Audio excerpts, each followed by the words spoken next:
inside your head. They'll tell you what to do in life instead of everything you know that you can get. Don't let them guide your life towards regret. I'll fight for what I love with every breath. My past is filled with things I won't forget. I use them all to push me to my best. So treat the worst of times just like a test. If only I could go back in time, I'd tell myself that everything will end up alright. Just push yourself, test yourself, figure out what you like, and find your limits, don't be rigid, always work towards a prime. Surround yourself with open minds, people can change your life. A few friends with intent can help you feel alive. Find a passion, take some action, and with a little time, just be patient, make a statement, try to enjoy your life.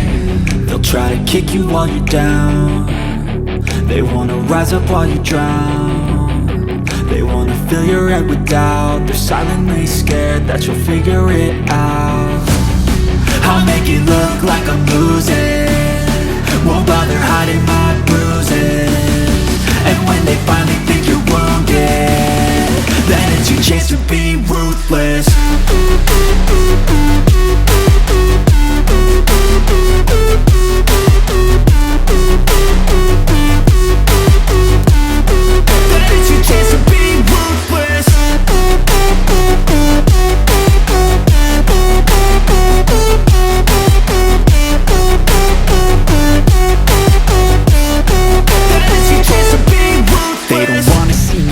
They don't wanna see me care. Anytime I make some progress, I can see that they compare. I think everyone's against me, maybe something in the air. Am I paranoid? I swear a void is forming and they're scared. I walk a straight path, not many can say that. I like to play fast, cross me and there's payback. You better pray that I don't see your face at any place that I go. I know you hate that. I've been doing fine, I'm not wasting any more time.